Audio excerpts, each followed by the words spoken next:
10वां अध्याय शुरू हो रहा है। यहाँ पर इसका मूलभूत जो विषय रहेगा वो भगवान अपनी ऑपुलेंसेस के बारे में बताएंगे या अपनी विभूति के बारे में बताएंगे। 9th चैप्टर में जैसे बताया था कि अभी तक के बताए हुए ज्ञान से ये ज्यादा श्रेष्ठ है, अब इसमें भी यही बोलेंगे भगवान कि अभी तक जो मैं बता चुका हूं उससे भी श्रेष्ठ बात आप सुनिए, और यही बात आगे भी आने वाले अध्यायों में चलेगी। तो कंफ्यूजन नहीं होना चाहिए।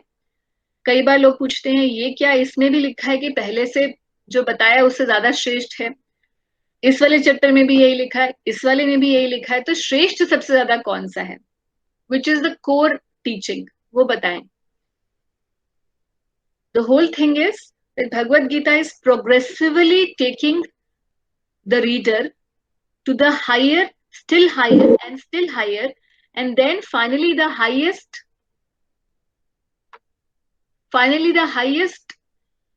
realization in Krishna consciousness. That is the flow of Bhagavad Gita. तो अब विभूति योग शुरू करते हैं हम लोग। विभूति का ट्रांसलेशन, इंग्लिश ट्रांसलेशन है ऑपुलेंस। ऑपुलेंस मतलब भगवान के जो ऐश्वर्य हैं उसके बारे में भगवान बताएंगे। तो जब हम भगवान के ऐश्वर्य पढ़ते हैं या सुनते हैं, उसका जरूरत क्या होती है, क्यों हमें पता चलना चाहिए कि भगवान की विभूति क्या है, भगवान के ऐश्वर्य क्या है? क्योंकि जब हमें भगवान के ऐश्वर्य या भगवान की भगवत्ता का पता चलता है, तब हमारे अंदर कन्विक्शन आती है और हम इस निर्णय पर आ पाते हैं कि कृष्ण ही परम है। उनकी शरण ग्रहण करने से सभी काम जो है हमारे पूर्ण हो सकते हैं, हमारी जितनी भी इच्छाएं हैं भौतिक और आध्यात्मिक वो संपन्न हो सकती हैं।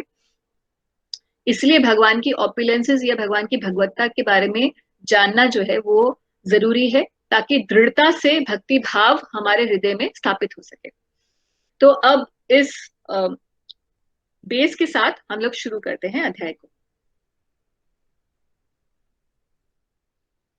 अध्याय में 42 श्लोक हैं और पहले जो 7 श्लोक हैं उसमें कृष्ण बताएंगे कि कैसे वो हर चीज का उद्गम है। He is the source of everything, he is the origin of the entire creation.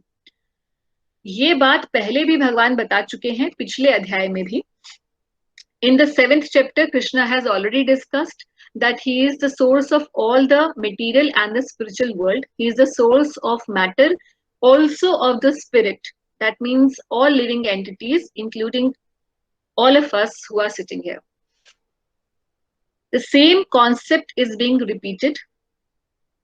However, these 7 shlokas contain some special features where Krishna is going to tell that how he has originated the Manus. And that is also a very special thing we will discuss in the section when we will discuss it. From shloka 8 to 11, ये 4 श्लोक जो हैं ये भगवत गीता के सार स्वरूप हैं।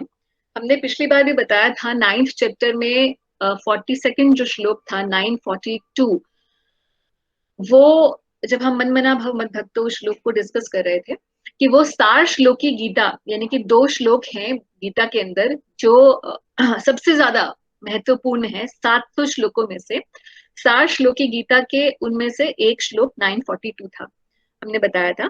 ऐसे ही पूरी भगवत गीता की अगर किसी को समरी करनी है तो 4 श्लोक भी अगर वो ये वाले पढ़ ले 8 से लेकर 11, तो वो कन्विंस हो सकता है भगवान कृष्ण के और भक्ति के बारे में। इसीलिए इन श्लोकों को स्पेशली हाईलाइट किया गया है भगवत गीता में और उन्हें कहा गया है चतुर्श्लोकी गीता। तो ये चतुर्श्लोकी गीता भी आज हम देखेंगे। From shloka 12 to 18, Arjun will glorify Krishna and then he will request कि आप मुझे अपनी विभूति के बारे में बताएं, अपनी ऑपुलेंसेस के बारे में बताएं। और फिर श्लोक नंबर 19 से 42 तक भगवान उन्हें उनके रिक्वेस्ट पर अपनी विभूतियों के बारे में थोड़ा संकेत करेंगे और अंत में ये बताएंगे कि सारी विभूतियां जो भी मैंने बताई हैं ये केवल अंश मात्र हैं, ये केवल it's just a glimpse of the entire opulences that I have, and my opulences are uncountable. Nobody can count, nobody can estimate my opulences. तो इस प्रकार से सार रहेगा, ये हमारा लेआउट रहेगा चर्चा का। सबसे पहले पहले के 7 श्लोक डिस्कस करते हैं। सॉरी, आई थिंक इट्स 934 अध्याय 9 एंड श्लोक 34 जो आप रेफरेंस दे रहे हैं। 9, हाँ sorry, yes, it's 934 now. I'm in 10 chapters, so मैं 942 यहाँ देख रही थी, 42 shlokas, and I was saying what I was saying, तो वो 42 निकल गया 34 की जगह, which is also in that 18 chapter 65th one. Thank you. Okay, part 1 पे चलते हैं। Krishna is the origin of everything. तो ये हमने एक बाइबल से भी सुनी हुई है और बड़ी चर्चित सी लोक प्रचलित ये कथा है, दंत कथा कहते हैं लोग इसे, या जो भी आप समझ लें, कि एक समय था जब अगर हम बाइबल से देखें तो Noah was there and you know he was told by the Lord that there would be a devastation and he should have everybody on the boat and everybody will be saved. Same जो concept है या same कथा जो है ये मनु के बारे में है, और जिन्हें भगवान ने मत्स्य अवतार भगवान ने जब लिया था तो बताया था कि किस प्रकार से अब सप्तऋषियों को और सभी जीवों को के एक एक जो जोड़े हैं सभी जीवों को, और साथ ही साथ जितने भी पेड़ पौधे वनस्पति के हैं उन्हें भी आप उस बोट में रखिए, और भगवान मत्स्य ने जो है उनका उन्हें बचाया था in the water of devastation. The same concept Krishna is going to speak about in the 7 shlokas.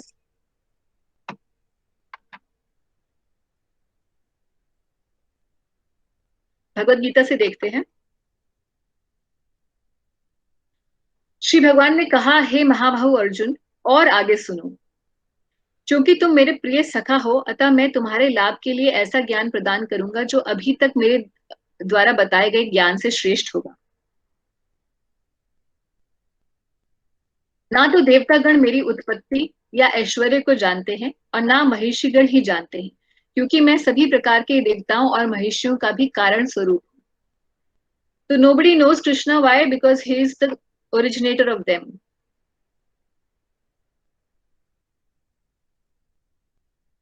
और आगे बोलते हैं कि जो मुझे अजन्मा अनादि समस्त लोगों के स्वामी के रूप में जानता है, मनुष्यों में केवल वही मोह रहित और समस्त पापों से मुक्त होता है। तो अगर किसी को समस्त पापों से और सभी मोह से मुक्त होना है तो उसके लिए क्या क्वालिफिकेशन चाहिए? टू बिगिन विथ उसे कृष्ण को अजन्मा अनादि और समस्त लोगों के स्वामी के रूप में जानना होगा। और जब वो कोई ऐसा जानता है तो उसके बाद वो क्या करेगा? नेचुरली उस निष्कर्ष पे पहुंचेगा कि उसे कृष्ण भक्ति को स्वीकार करना चाहिए, उसे कृष्ण भक्ति का पालन करना चाहिए। और ये बात जो भगवान बता रहे हैं अपने बारे में कि भगवान अजन्मा है, अनादि है, समस्त लोगों के स्वामी हैं, ये बात पहले भी बोल चुके हैं भगवद गीता के अंदर, और आगे आने वाले 11वें अध्याय के अंदर हम पढ़ेंगे कि किस प्रकार भगवान इसको करके भी दिखाते हैं। अपने विराट रूप में भगवान दिखाएंगे कि किस प्रकार वो सभी देवताओं के स्वामी हैं, और मृत्यु भी जो है वो उन्हीं का ही एक स्वरूप है। वो अर्जुन के लिए दिखाएंगे भी।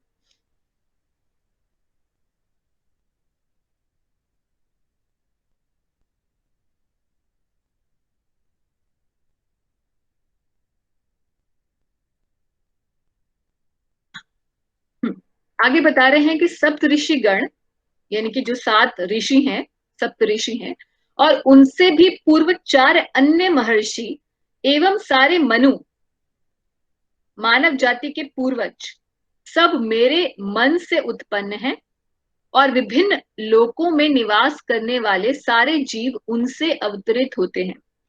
तो ये बहुत समझने की बात है। ये सारे मनु कौन है, ये सप्त ऋषि कौन है, और 4 अन्य ऋषि कौन है, जिनसे सारी भौतिक सृष्टि व्याप्त हुई है, यानी कि जिनके वंशज ही हम हैं। जितनी भी जीवात्माएं हैं, मनुष्य जाति में हो चाहे किसी भी और स्पीशीज में क्यों ना हो, सभी उन्हीं ऋषियों के संतानें हैं जो आगे पीढ़ी दर पीढ़ी बढ़ते चले आए हैं। तो सप्त ऋषियों को तो हम सब जानते ही हैं, और उनसे पूर्व 4 ऋषि जो हैं वो कौन है? वो ब्रह्मा जी के 4 पुत्र हैं, वैसे वो ब्रह्मचारी रहे हैं और उन्होंने किसी संतान की उत्पत्ति नहीं की है, मगर भगवान यहाँ उनका भी मेंशन किए हैं। और ये 4 ऋषि जो हैं वो सनक, सनंद, सनातन और सनत कुमार, ये 4 महर्षि हुए हैं। और सारे मनु, अब ये सारे मनु क्या, मनु के बारे में तो अधिकांश तरीके से लोग जानते ही हैं कि मनु जो है मानव जाति के पहले, he was the first we can say human from whom all other human beings have come into existence। इस रूप में तो हम मनु को जानते हैं। तो अब सारे मनु क्या है, इसको समझते हैं। ब्रह्मा जी का एक दिन जो होता है, हमने बताया था कि जो ब्रह्मा जी का एक दिन होता है वो सहस्त्र युग, यानी कि 1000 जब चतुर्युग हो जाते हैं, एक चतुर्युग के अंदर एक कलयुग, एक सतयुग, एक द्वापर और त्रेता। और इनकी ड्यूरेशन भी हम लोगों ने डिस्कस की थी कि कलयुग जो है 4,32,000 ईयर्स का होता है। Multiply it with 2 is the duration of Dwapar, multiply it with 3 is the duration of Treta, and multiply it with 4 is the duration of the Satyug। ये एक चतुर्युग होते हैं। ऐसे जब 1000 चतुर्युग होते हैं तो ब्रह्मा जी का दिन होता है और इतनी ही बड़ी उनकी रात होती है। और इस एक दिन के अंदर, यानी कि 1000 चतुर्युगी के पीरियड के अंदर 14 मनु आते हैं। In each day of Brahma ji 14 Manu प्रकट होते हैं। और इन 14 मनु से ही, इसीलिए यहां सारे मनु कहा गया है, जितने भी मनु होते हैं उनके द्वारा ही फिर आगे जितनी भी स्पीशीज है आती हैं। जरूरी नहीं है कि human species, but also the animal species, all those species that we see. जैसे शास्त्रों में बताया गया है कि 84 लाख योनियां होती हैं, तो 84 लाख सारी योनियां जो है इन्हीं मनु की संतानें हैं और आगे उनकी संतानों की संतानें हैं। तो इसलिए अगर ये जो ओरिजिनेटर्स हैं, ये भगवान कह रहे हैं ये मेरे द्वारा उत्पन्न है, तो इसका मतलब है कि सारी सृष्टि में जितनी भी जीवात्माएं हैं वो सब कृष्ण के ही, कृष्ण ही उनके पूर्वज हैं, या कृष्ण ही उनके आदि हैं, कृष्ण ही उनके क्रिएटर हैं। और आगे कहते हैं कि जो मेरे इस ऐश्वर्य तथा योग से पूर्णतया आश्वस्त है वह मेरी अनन्य भक्ति में तत्पर होता है, इसमें तनिक भी संदेह नहीं है। तो ऐश्वर्य, और इस ऐश्वर्य को, इस योग को भगवान के जानने का अभिप्राय क्या है, क्यों हमें जानना आवश्यक है। विभूति योग के चैप्टर का एसेंस ही ये है कि हम भगवान के ऐश्वर्य को जाने और उनकी भगवत्ता से पूर्णतः आश्वस्त हो जाएं और फिर उनकी अनन्य भक्ति में तत्पर हो जाएं। This is the original meaning और the aim of Krishna telling us about his ऐश्वर्य।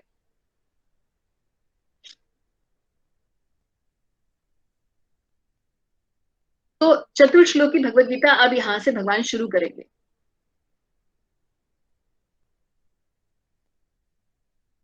कुछ लोग ये डिस्कस कर चुके हैं फोरम पे भी, व्हाट्सएप पे भी, कि कुछ श्लोक बताए जाएं कि जो सबसे इंपॉर्टेंट श्लोकास हैं भगवद गीता के कंठस्थ करने के लिए। तो अगर कोई कंठस्थ करना चाहे तो इन 4 श्लोकों को कंठस्थ करें, बहुत अच्छा रहेगा चतुर्श्लोकी भगवद गीता के।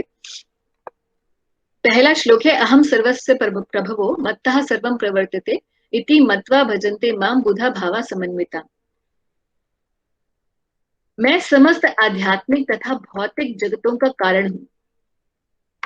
अब ये आध्यात्मिक और भौतिक जगत क्या है? As we have already discussed,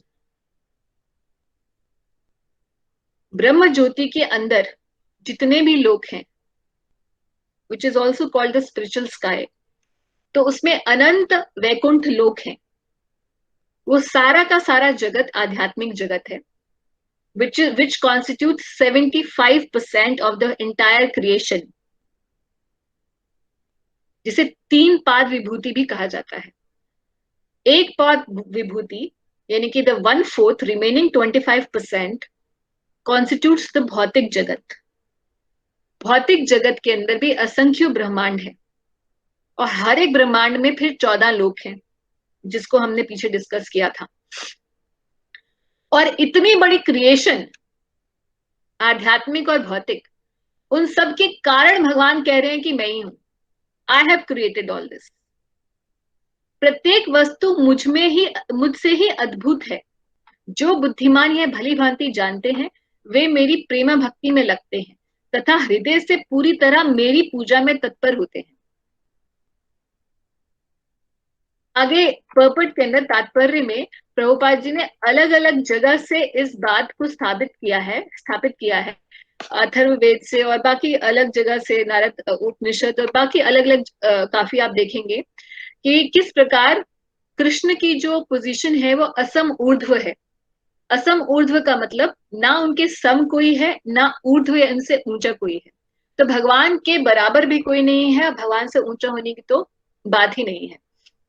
तो कृष्ण अपने आप भी इसी बात को स्थापित भगवत गीता के अंदर किए हैं very openly, that he only is the supreme personality of godhead. परम भगवान वही है, इस बात को उन्होंने स्थापित किया है भगवत गीता में। और यहाँ वो इसी बात को अर्जुन को बता रहे हैं। हालांकि अर्जुन इस बात को जानते हैं ऑलरेडी, और हम देखेंगे कि आगे किस प्रकार से अर्जुन भी बताएंगे, इस बात को कंफर्म करेंगे इसी चैप्टर के अंदर।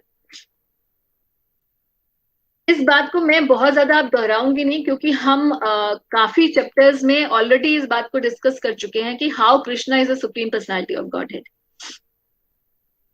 आगे भगवान बताते हैं कि अब मैं तो परम भगवान हूं और अगर कोई कन्विंस्ड है इस बात से कि मैं ही आध्यात्मिक और भौतिक सभी चीज का कारण हूं, तो वो मेरी प्रेम भक्ति में लगता है। और मेरी प्रेम भक्ति में लगता है तो फिर वो काम क्या करता है, किस प्रकार से उसका आचरण होता है, वो बता रहे हैं कि मेरे शुद्ध भक्त। ये दूसरा श्लोक है चतुर्श्लोकी का। मच्चिता मद्गत प्राणा बोधयंता परस्परम कथयंतश्च माम नित्यम तुष्यन्ति च रमन्ति च। मेरे शुद्ध भक्तों के विचार मुझ में वास करते हैं, उनके जीवन मेरी सेवा में अर्पित रहते हैं और वे एक दूसरे को ज्ञान प्रदान करते तथा मेरे विषय में बातें करते हुए परम संतोष तथा आनंद का अनुभव करते हैं। तो भगवत गीता में कई श्लोक ऐसे आते हैं, बहुत सारे श्लोक ऐसे आते हैं जिसमें हम अपने आप को चेक कर सकते हैं। यानी कि it's a checklist. If somebody calls himself a devotee, whether he is actually his characteristics, his mental and the disposition of his heart and of his mind, is it like this? If it is like this, he is really a good devotee. दुनिया में कई लोग अपने आप को भक्त बोलते हैं कि हाँ जी मैं बहुत भक्ति करता हूँ या मेरे बहुत सद्विचार हैं। तो भगवान ऐसे बहुत सारे चेकलिस्ट दिए हैं भगवत गीता में, जिन श्लोकों से हम अपने आप को हम अपना क्या कह सकते हैं, चेकिंग कर सकते हैं। यहाँ बड़े अच्छे से बताया है भगवान ने कि उनके विचार जो हैं, भक्तों के विचार मुझ में वास करते हैं। तो हम अपने विचार देखें कि हमारे विचार कहाँ हैं, कहाँ कहाँ भाग रहे हैं। क्या हमारे विचार में कृष्ण परम है, अधिकांश रूप से कृष्ण ही हमारे विचार में आते हैं या नहीं आते हैं? और अगर नहीं आते हैं तो मुझे किस प्रकार से उन्हें लेकर आना है? उनकी जीवन जो है, उनका जीवन मेरी सेवा में अर्पित है, क्या है हमारा? और किस प्रकार से हम सेवा में अर्पित कर सकते हैं भगवान की सेवा में अपना जीवन किस प्रकार से अर्पित कर सकते हैं? और तीसरी बात बोल रहे हैं कि वे एक दूसरे को दिव्य ज्ञान प्रदान करते हैं और मेरे विषय में बातें करते हैं। तो वे मेरे विषय में तो ठीक है, भगवान के विषय में हम लोग बात कर रहे हैं, तो यहाँ पर हम थोड़ा we are meeting the criteria. Those who are reading, hearing, anybody whoever is listening, whoever is speaking, whoever is questioning is partaking in this great यज्ञ। और भगवान कह रहे हैं, उस व्यक्ति को भगवान कह रहे हैं कि वो मेरा शुद्ध भक्त है। उसका कैरेक्टरिस्टिक ये है कि वो मेरे बारे में, मेरे विषय में बात करना है, और ऐसा करते हुए उन्हें परम संतोष का और आनंद का अनुभव भी होता है। जैसे हम अपने किसी प्रिय व्यक्ति के बारे में, हमारा कोई बहुत प्रिय है, हमारे बच्चे हो या हमारे माता पिता हो या हमारे स्वजन हो, कोई बहुत प्रिय हो हमसे, और हम उसके बारे में जब बताते हैं, जैसे ज्यादातर लोग अपने बच्चों के बारे में बताते हैं, उनकी कुछ छोटी छोटी शैतानियां होती है उसके बारे में बात करते हैं, तो बड़े आनंद का अनुभव करते हैं कि इसने ऐसा किया, इसने ऐसा किया।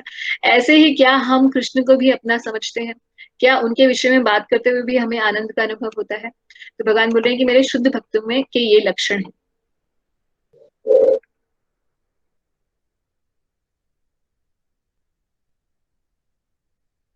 फिर आगे कहते हैं कि तेषाम सतत युक्ता नाम भजताम प्रीति पूर्वकम ददामी बुद्धि युगम तम येन माम उपयंति ते।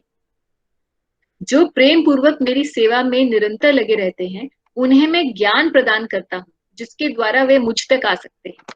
तो ये बड़ी इंपॉर्टेंट बात है। यहाँ पे भगवान बोल रहे हैं कि जो तेषाम सतत युक्ता नाम, जो सतत रूप से युक्त रहते हैं और करते क्या है, भजताम प्रीति पूर्वकम, मुझे प्रीति पूर्वक मेरा भजन करते हैं, तो उन्हें मैं क्या देता हूँ, ददामी बुद्धि योगम तम, उन्हें मैं इंटेलिजेंस प्रदान करता हूँ। I guide them, I give them the intelligence so that they can come back to me, ये नमाम उपयंती थे, वो मुझ तक आ सके। तो भगवान जो है, अगर हमें से जितने भी लोग यहाँ हैं, अगर हम अपनी लाइफ में देखें, कहीं ना कहीं जब हमने ये प्रयास किया होगा कि भगवान के बारे में जानने का, तो या तो हमारे सामने किसी न किसी रूप में कोई भक्त आया होगा जिसने हमें उस ओर लगाया होगा, या कोई बुक भगवत गीता आई होगी, या कोई और बुक आई होगी, या किसी न किसी रूप में कोई कुछ ऐसा तरीका भगवान ने अरेंज किया होगा कि हम या किसी मंदिर गए होंगे, या किसी न किसी ऐसे व्यक्ति से मिले होंगे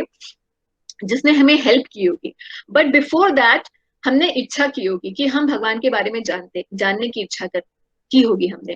तो भगवान जो है ऐसे हर एक व्यक्ति को गाइड करते हैं, अंदर से ही ज्ञान प्रदान करते हैं कि कैसे वो मुझ पे आ सके। Every person in this world, whoever is taking to Krishna consciousness, जो भी भक्ति के मार्ग में आ रहा है, उसका ये अनुभूति होती है, उसका ये अनुभूत विषय है ये उसके लिए, कि ऐसा जरूर होता है कि वो इच्छा करता है और भगवान अंदर से ही उसे ये ज्ञान प्रदान करते हैं कि कैसे वो उनकी तरफ आ सकता है। और धीरे धीरे उस ज्ञान की वृद्धि होती चली जाती है, उस राह में व्यक्ति आगे बढ़ता चला जाता है। तो यहाँ भगवान इसी बात की चर्चा कर रहे हैं कि वो प्रेम पूर्वक मेरी सेवा करने में निरंतर लगे रहते हैं, तो उन्हें मैं ज्ञान प्रदान करता हूं जिसके द्वारा मुझ तक वो आ सकते हैं।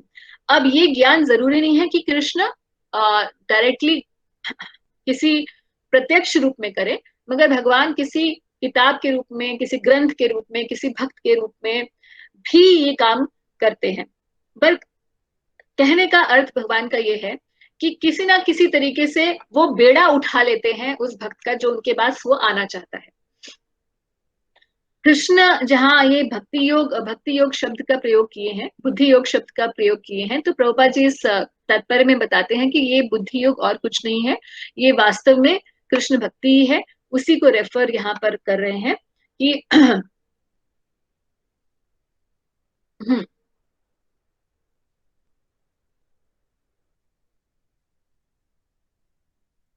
एक और इम्पोर्टेंट बात प्रभुपाद जी ने यहाँ कही है इस तात्पर्य में, जिसको मैं हाईलाइट करना चाहती हूँ।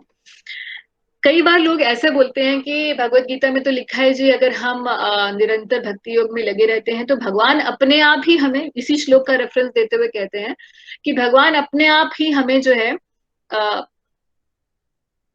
बुद्धि योग देते रहेंगे, कैसे हमें भगवान तक जाना है अपने आप ही बताते रहेंगे, मुझे किसी और की आवश्यकता नहीं है।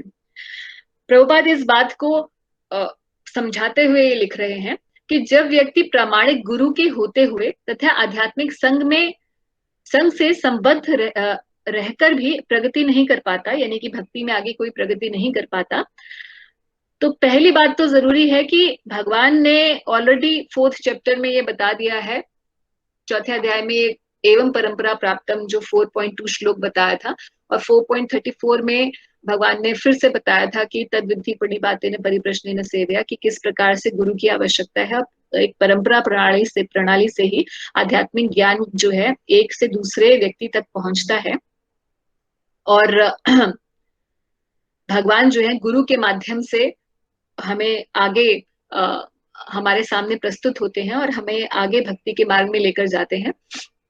मगर प्रभुपाद जी बता रहे हैं कि अगर कोई व्यक्ति प्रामाणिक गुरु के होते हुए भी, यानी कि उसने गुरु धारण किया है, प्रामाणिक गुरु है और आध्यात्मिक संघ भी है उसके पास, यानी कि किस जैसे कोई भी संस्था है या संघ है, स्पिरिचुअल है, उसमें रहकर भी अगर उसकी प्रगति नहीं होती है, किसी न किसी रूप से वो बुद्धिमान इतना नहीं है, तो कृष्ण उसके अंतर से उसे उपदेश देते हैं जिससे वह सरलता से उनके पास पहुंच सके। दूसरी बात ये भी जानने की है कि कोई ये सोचे कि बहुत भक्ति में आगे बढ़ने के लिए हमें किसी क्वालिफिकेशन की जरूरत है, we need to be very intelligent, we need to read so many books, then only will come to know about the spiritual truth.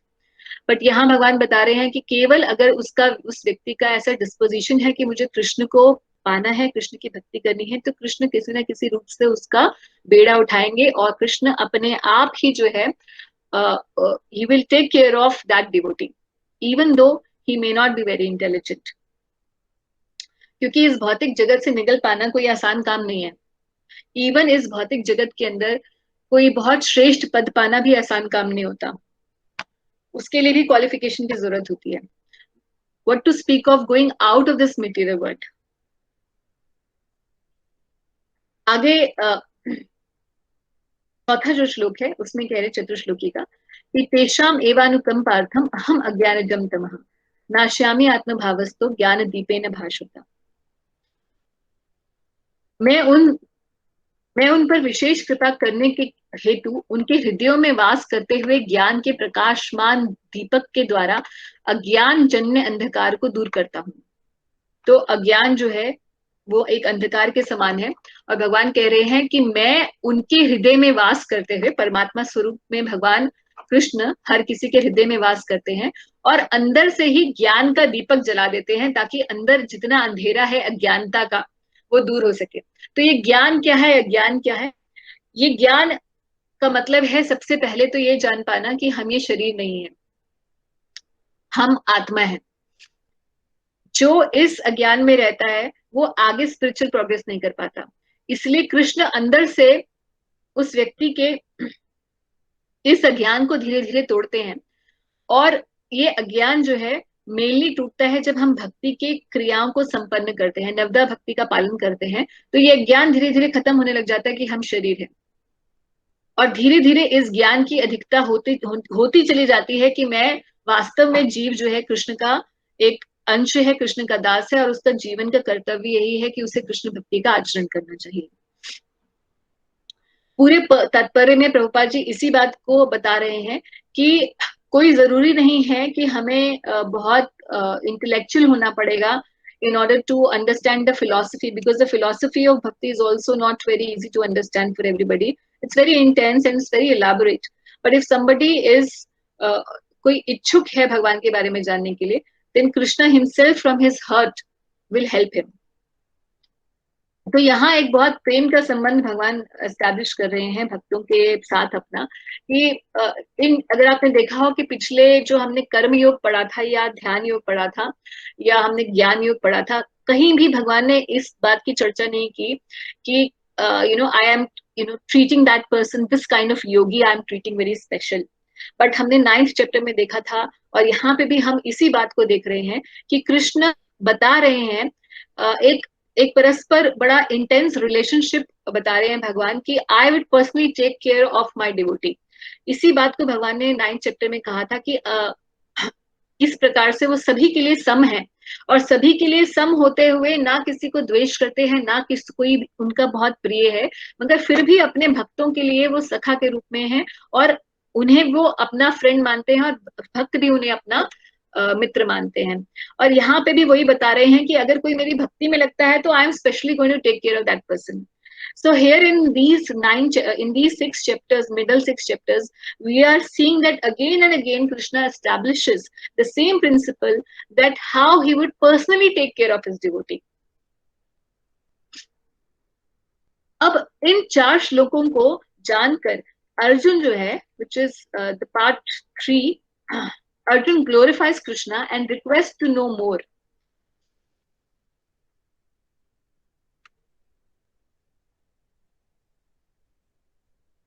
अब अर्जुन यहाँ पर इसी बात को स्थापित करते हैं कि भगवान आप जो कह रहे हैं बिल्कुल सत्य है।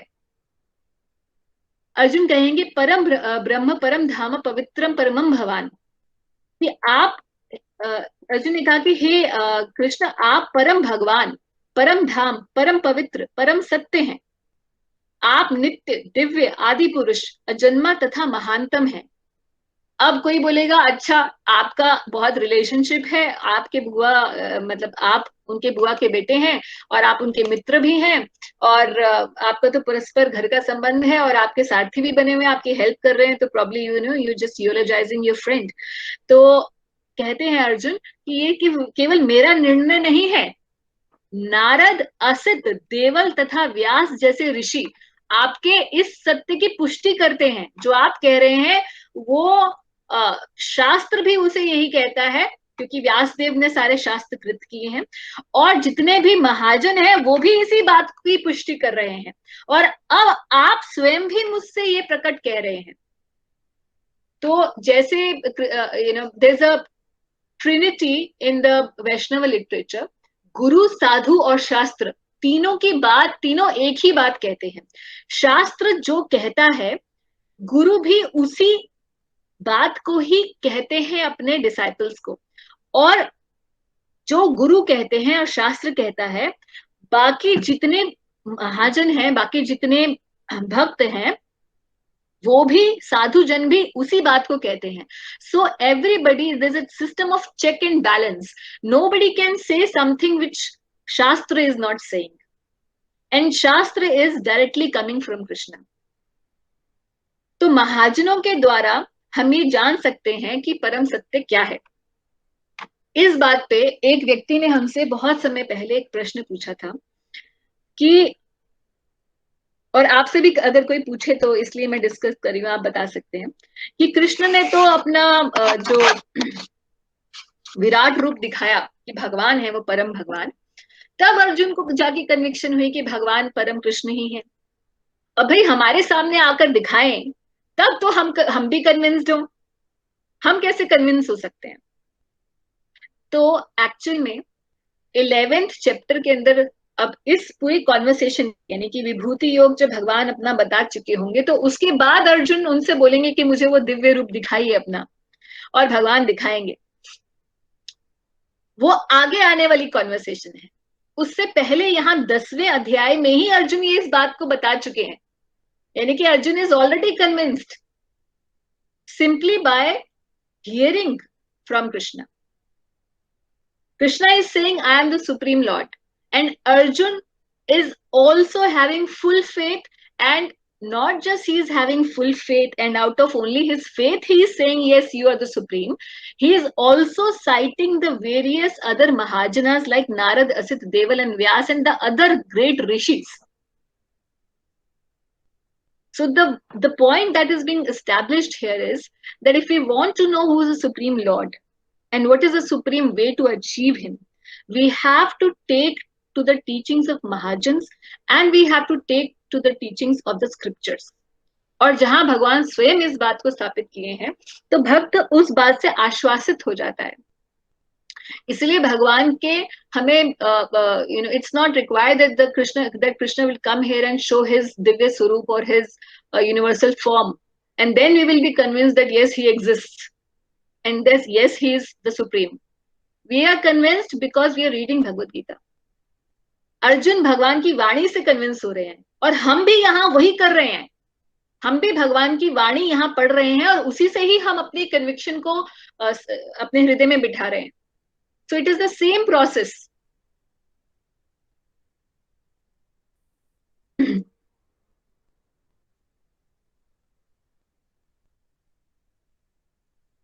गोपाल जी इसी बात को यहाँ पर, इसी विचार की और पुष्टि कर रहे हैं यहाँ पर, कि यहाँ पर अर्जुन कृष्ण की कृपा से ही अपने विचार व्यक्त करते हैं। यदि हम भगवत गीता को समझना चाहते हैं तो हमें इन दोनों श्लोकों के कथनों को स्वीकार करना होगा। यह परंपरा प्रणाली कहलाती है, अर्थात गुरु परंपरा को मानना। परंपरा प्रणाली के बिना भगवत गीता को नहीं समझा जा सकता। यह तथाकथित विद्यालयी शिक्षा द्वारा संभव नहीं है।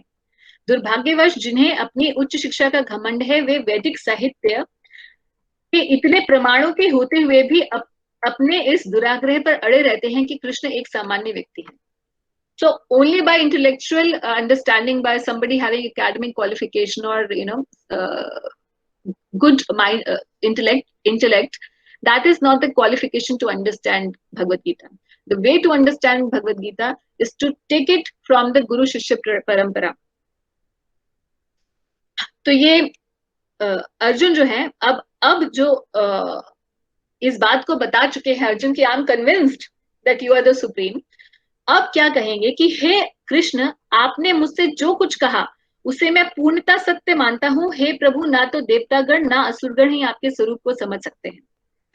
तो ये बात जो भगवान ने कही थी, अर्जुन भी उसी बात की पुष्टि कर रहे हैं कि कोई भी आपको समझ नहीं सकता। क्यों नहीं समझ सकता? क्योंकि भगवान स्वयं ही अपने आप को समझ सकते हैं और कोई उनको पूरी तरीके से नहीं समझ सकता। इसी बात को ब्रह्मा जी भी कहते हैं श्रीमद् भागवतम के अंदर।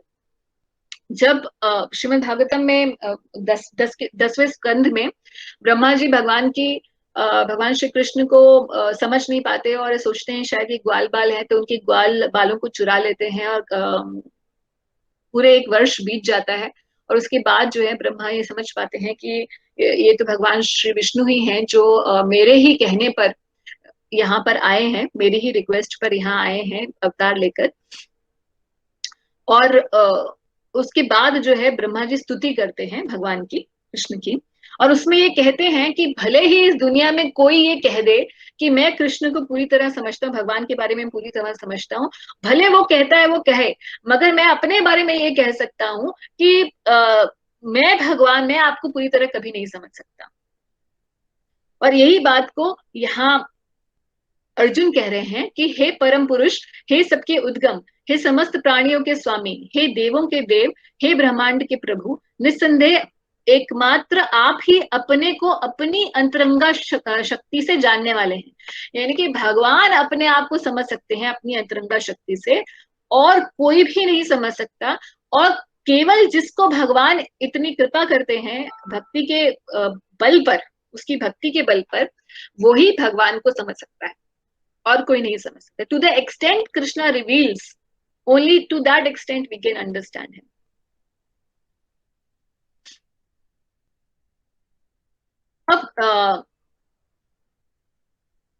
अब यहाँ पर अर्जुन रिक्वेस्ट कर रहे हैं कि कृपा करके विस्तार पूर्वक मुझे अपनी उन देवी ऐश्वर्यों को बताएं जिनके द्वारा आप इन समस्त लोकों में व्याप्त हैं। यहाँ प्रभुपाद जी बता रहे हैं कि हालांकि ऑलरेडी अर्जुन जो है कन्विंस्ड है, मगर यहाँ पर जो प्रश्न पूछ रहे हैं अर्जुन, वो जन साधारण के लिए पूछ रहे हैं, यानी कि हमारे लिए पूछ रहे हैं। Although he himself knows this. हे कृष्ण, हे परम योगी, मैं किस तरह आपका निरंतर चिंतन करूं और आपको कैसे जानूं? हे भगवान, आपका स्मरण किन किन रूपों में किया जा सकता है? तो ये क्वेश्चन जो है और ये जो प्रश्न है, ये अर्जुन हमारे बिहाफ पे पूछ रहे हैं।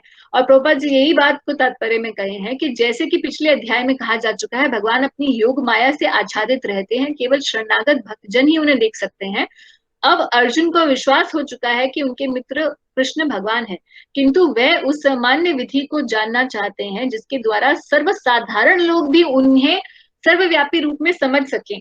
असुरों तथा नास्तिकों सहित सामान्य जन कृष्ण को नहीं जान पाते, क्योंकि भगवान अपनी योग माया शक्ति से आच्छादित रहते हैं। दूसरी बात यह है कि ये प्रश्न जन सामान्य के लाभ हेतु पूछे जा रहे हैं, क्योंकि भक्त जो है वो केवल अपना ही भला नहीं चाहता, वो चाहता है कि और जो लोग हैं वो भी भगवान के विषय में जाने। तो इसीलिए on behalf of us Arjun is asking this question. अब यहाँ पार्ट 4 शुरू होता है, जिसमें so in this part 3 we have understood that who is God is to be known through the Mahajans and through the scriptures. No one except the devotees understand the Swarup of the Lord, and Arjun, being a devotee, is able to know about Krishna. Part 4, अब कृष्ण जो है अपनी विभूति के बारे में बताना शुरू करेंगे। From shloka 19 to 42 we will read. अब इन विभूतियों को की चर्चा जो है बहुत एलैबोरेट हो रखी है। हमने थोड़ा सा ये चार्ट रूप में किया। I don't know whether it is visible to you very clearly. आपको ये जब मिलेगी पीपीटी तो आप इसको देख सकते हैं। अभी हम लोग भगवत गीता से इसको देखने की कोशिश करेंगे। तो इतनी सारी विभूतियां भगवान बताएंगे अपनी। जो मेन मूलभूत बात है ध्यान रखने की। कई बार लोग बोलते हैं कि जैसे भगवान बोलते हैं कि मैं इंद्रियों में मन हूँ, या मैं वृक्षों में पीपल हूँ, या मनुष्यों में राजा हूँ। तो इसका क्या मतलब है? क्या राजा भगवान है? क्या पीपल भगवान है? क्या गंगा जी भगवान है? नदियों में भगवान बोल रहे हैं मैं गंगा हूँ, दैत्यों में प्रहलाद हूँ। तो क्या प्रहलाद भगवान कृष्ण है? क्या गंगा जी कृष्ण है? क्या ये गायत्री कृष्ण है छंदों में, या शुक्राचार्य कवियों में कृष्ण है? इस बात को हम लोग यहाँ क्लेरिफाई करें कि जब भगवान अपनी विभूतियों के बारे में बता रहे हैं तो इसका मतलब ये है कि जितनी भी in any group of people, among the group of people and among the group of things that exist in this world, whatever is opulent, whatever is the best, जो सार है चीजों का, वो कृष्ण है। और अ, उसको हम ये ना समझे कि कृष्ण स्वयं ही वो है। कहने का अर्थ है कि वो उस व्यक्ति के पास अगर कोई विशेषता है या उस चीज में कोई विशेषता है, तो उस विशेषता जो है वो भगवान की वजह से ही है, और भगवान के प्रकाश से ही उस व्यक्ति या उस वस्तु के अंदर वो विशेषता आई है। इसलिए हम ये समझ पाए कि कोई भी व्यक्ति या कोई भी वस्तु इस दुनिया में अगर we can say it's opulent. If we see somebody who is very rich, then that richness is attributable to God. If we also have some qualification, then that is attributable to God.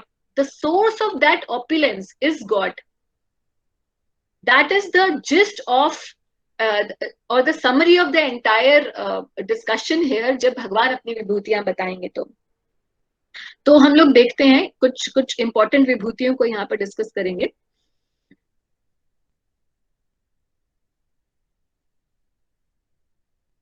अब भगवान कहते हैं कि हाँ, अब मैं तुमसे अपने मुख्य मुख्य वैभव युक्त रूपों का वर्णन करूंगा, क्योंकि हे अर्जुन मेरा ऐश्वर्य असीम है। तो यहाँ कुछ ही बताए हैं भगवान। ये बहुत इंपॉर्टेंट श्लोक है। हे अर्जुन, मैं समस्त जीवों के हृदय में स्थित परमात्मा हूँ। मैं ही समस्त जीवों का आदि मध्य तथा अंत हूँ। तो पहली विभूति तो ये है कि भगवान हर किसी के अंदर, जैसे चिप होती है ना, हर इंस्ट्रूमेंट के अंदर, मोबाइल में, इसमें उसमें चिप होती है, if you with the chip you can read the entire data.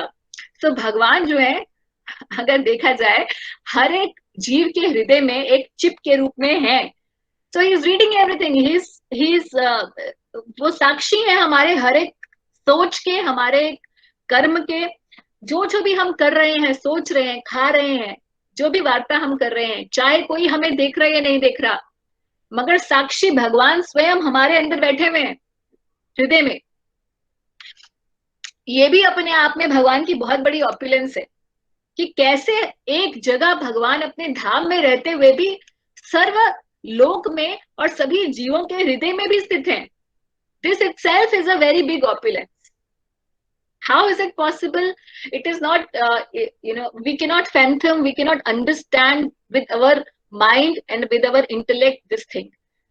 A person sitting at one place, at the same time he is everywhere. How is that possible? ये भगवान का एक ऐश्वर्य है।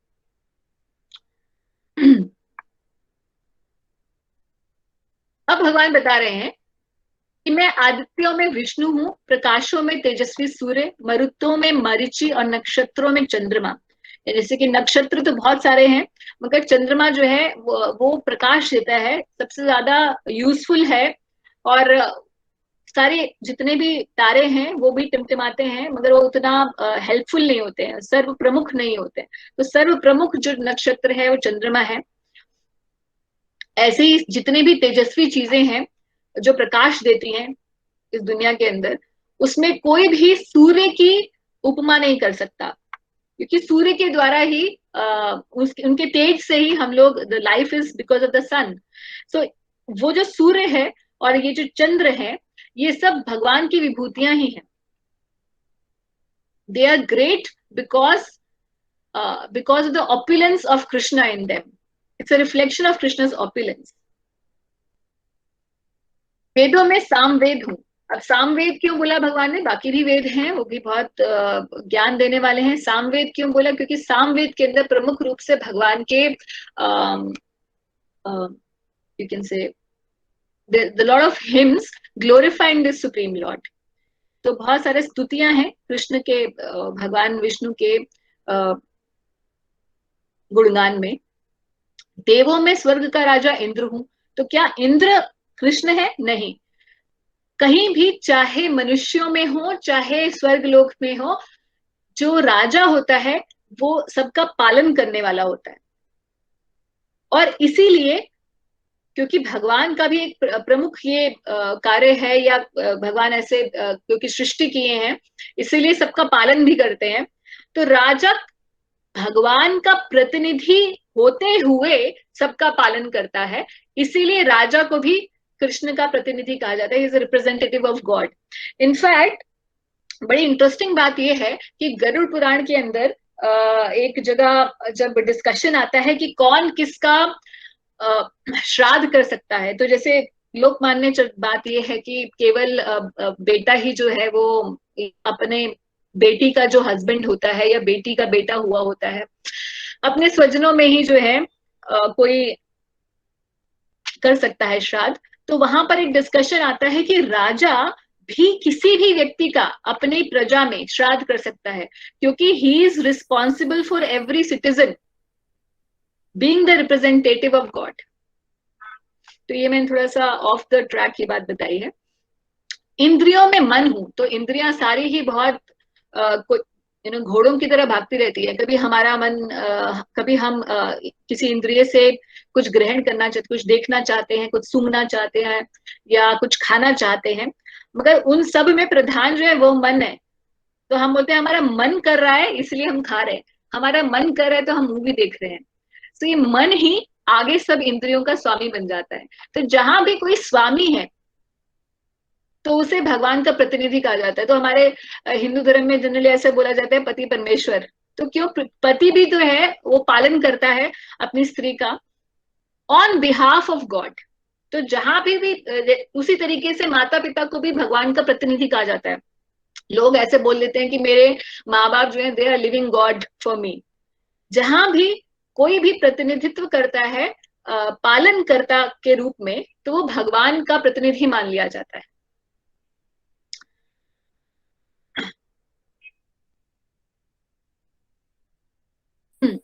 आगे भगवान बोले कि वाणी के वाणी में, कोई भी वाणी हो उसमें मैं दिव्य ओमकार हूं, यानी कि जो ओम है वो भगवान कहते हैं वो मेरा ही प्रतिनिधित्व करता है। ये जो ओम का उच्चारण है। समस्त यज्ञों में पवित्र नाम का कीर्तन या जप, तो पवित्र नाम यानी कि भगवान के जो पवित्र नाम है, हरे कृष्ण कृष्ण कृष्ण हरे हरे, हरे राम राम राम हरे हरे, या भगवान श्री राम का नाम है, या भगवान किसी भी रूप में भगवान विष्णु का, भगवान नारायण का नाम है, ये जो पवित्र नाम है भगवान का, वही समस्त यज्ञों में सबसे ज्यादा उत्तम यज्ञ है। इसलिए भगवान कहते हैं कि यज्ञों में जप यज्ञ अस्मि, सारे यज्ञों में प्रधान जो है वो है जप यज्ञ, और वो मेरा ही उसको विभूति आप माने। ऐसे आप देखेंगे पूरे अभी तक आगे आने वाले सभी श्लोकों में भगवान इसी प्रकार से अपने विभूतियों की चर्चा करते रहेंगे।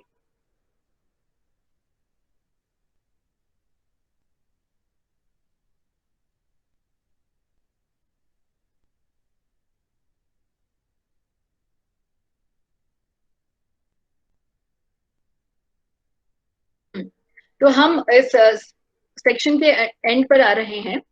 बहुत सारी विभूतियां भगवान ने बताई हैं और अंत में बताएंगे कि हे परंतप, मेरी देवी विभूतियों का अंत नहीं है। मैंने तुमसे जो कुछ कहा वह तो मेरी अनंत विभूतियों का संकेत मात्र है। तो जब आप पढ़ेंगे ना इस पूरे सेक्शन को तो आप देखेंगे कि अच्छा भगवान ने ऑलमोस्ट हर एक प्रजाति को टच किया हुआ है। इसके अंदर जो भी प्रमुख चीजें हैं उनको टच किया हुआ है, और उसके बाद भी भगवान ये कह रहे हैं कि मेरी जो विभूतियां हैं वो अनंत हैं, और मैंने जो अभी तक तुम्हें बताया है वो केवल एक संकेत मात्र है। तुम जान लो कि सारा ऐश्वर्य, सौंदर्य तथा तेजस्वी सृष्टियां मेरे तेज के एक स्फुलिंग मात्र से उद्भूत है।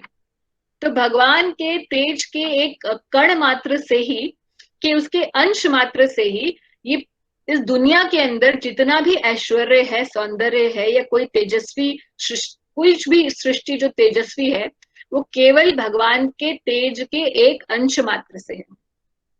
तो हम ये सोच नहीं सकते कि क्या भगवान की विभूतियां हैं, उसका उसका कोई अंदाजा नहीं लगा सकता, क्योंकि हमारे मन बुद्धि से ये परे है, अचिंत्य है। प्रभुपाद जी इसी बात को बोले हैं कि किसी भी तेजस्वी या सुंदर सृष्टि को, चाहे वह अध्यात्म जगत में हो या इस भौतिक जगत में, कृष्ण की विभूति का अंश रूप ही मानना चाहिए। किसी भी अलौकिक तेज युक्त वस्तु को कृष्ण की विभूति समझना चाहिए। तो इसी तरीके से अगर कोई जो साधु जन होते हैं, जो भक्तगण होते हैं, वो ये ध्यान रखते हैं, तो कभी भी इस दुनिया के अंदर कुछ देखते हैं तो वो सोचते हैं कि ओ दिस इज मार्वलस। कोई व्यक्ति जो है बहुत सुंदर होता है, तो भगवान, तो भक्त का हृदय यही रहता है, उसका डिस्पोजिशन यही रहता है कि ये व्यक्ति सुंदर है एक्चुअल में। क्यों? क्योंकि मेरे जो स्वामी श्री कृष्ण है, वो अत्यंत सुंदर हैं, और उनके द्वारा ही, उनकी सौंदर्य का ही जो ये प्रकाश है, उसी की वजह से ही कोई व्यक्ति सुंदर हो सकता है। तो anything beautiful, anybody beautiful is because he is reflecting in some minuscule way the ultimate beauty of Krishna. If somebody is rich, his opulence of richness is just but a ansha matra of Krishna's opulence. So this way, if we develop our vision, when we see anybody very intelligent, anybody very marvelous, anybody very beautiful, rich, whatever that we appreciate, that appreciable thing that person or that thing possesses, because in ultimate sense, all this opulence is coming from the Supreme Lord. If we have this vision, it becomes very easy to connect everything to the Lord. Arjun ने ये प्रश्न विभूति योग का पूछा इसलिए ताकि जन साधारण जो हम जनता है, जो ऑलरेडी भक्ति में बहुत ज्यादा नहीं लगे हुए, वो इस बात को अप्रिशिएट करे। जगह जगह वो भगवान की, जगह जगह जिस भी चीज को देखे, जिस भी अलौकिक चीज से वो आकर्षित होते हैं, वो उस चीज को कृष्ण के रिलेशन में देख सके और उससे वो अपने चेतना को शुद्ध कर सके क्रमशः। कृष्ण कह रहे हैं कि किंतु हे अर्जुन, इस सारे विशद ज्ञान की आवश्यकता क्या है? यानी कि जो भी मैंने बोला उसकी आवश्यकता कुछ नहीं थी। मैं तो अपने एक अंश मात्र से संपूर्ण ब्रह्मांड में व्याप्त होकर इसको धारण करता हूँ। तो भगवान ये बोल रहे हैं कि इस दुनिया में जो पूरा ब्रह्मांड है, इस होल यूनिवर्स, वो भी भगवान अपने अंश मात्र से ही उसको धारण कर लेते हैं।